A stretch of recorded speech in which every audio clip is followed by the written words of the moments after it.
السلام علیکم سامعین، محمد علی کو کون نہیں جانتا؟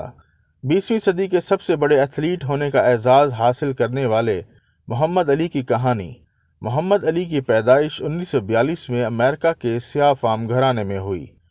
محمد علی میں باکسر بننے کا شوق بچپن سے ہی تھا، لیکن ابتدا میں سیاہ فام ہونے کی وجہ سے محمد علی کی صلاحیتوں کو نظر انداز کیا جاتا رہا۔ محمد علی کو اپنے کیریئر کی پہلی فائٹ میں خوفناک مار پڑی، لیکن محمد علی کے مطابق ان کی اس فائٹ نے ہی ان کے کیریئر کو بلندیوں تک پہنچایا۔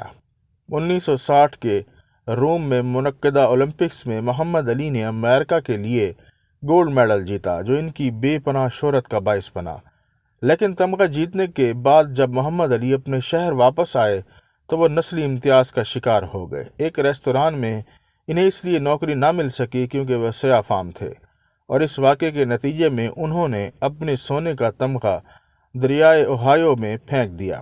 لیکن ان واقعات کے باوجود ان کامیابیوں کا سلسلہ چلتا رہا۔ 25 فروری 1964 کو محمد علی نے اپنا پہلا ورلڈ ٹائٹل جیتا، اور اس جیت کے 2 دن بعد 27 فروری 1964 کو محمد علی اسلام قبول کیا۔ 60 کی دہائی میں امریکہ ویتنام میں جنگ لڑ رہا تھا، اور اس وقت کے امریکی قانون کے تحت محمد علی کو فوج میں شمولیت اختیار کرنا تھی، لیکن ان کے انکار پر ان سے ان کا ورلڈ ٹائٹل چھین لیا گیا اور ان پر پابندی عائد کر دی گئی۔ جون 1970 میں محمد علی پر عائد پابندی ختم کر دی گئی، لیکن باکسنگ رنگ میں واپسی محمد علی کو مہنگی ہوئی، اور 1971 میں محمد علی کو پہلی مرتبہ شکست کا سامنا کرنا پڑا۔ 1974 میں دوسری اور 1978 میں تیسری مرتبہ ورلڈ ٹائٹل اپنے نام کیا۔ 1981 میں محمد علی نے باکسنگ سے ریٹائرمنٹ کا اعلان کیا۔ محمد علی اتنی جلدی شہرت حاصل کرنے والے واحد سیاہ فام باکسر تھے۔ 60 اور 70 کی دہائی میں امریکہ کے ہر گلی کوچے میں محمد علی کا نام سننے کو ملتا۔ قبول اسلام کے بعد ان کو تنقید کا سامنا بھی کرنا پڑا، لیکن ان کے فینس کی تعداد میں کمی واقع نہ ہوئی۔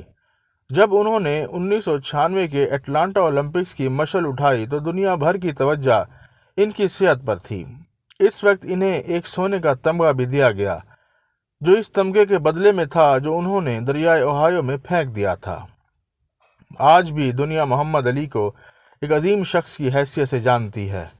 برطانیہ میں BBC ٹیلی ویژن دیکھنے والوں نے انہیں اس صدی کا سب سے عظیم کھلاڑی قرار دیا، اور یہی اعزاز انہیں امریکی رسالے اسپورٹس السٹریٹڈ نے بھی دیا۔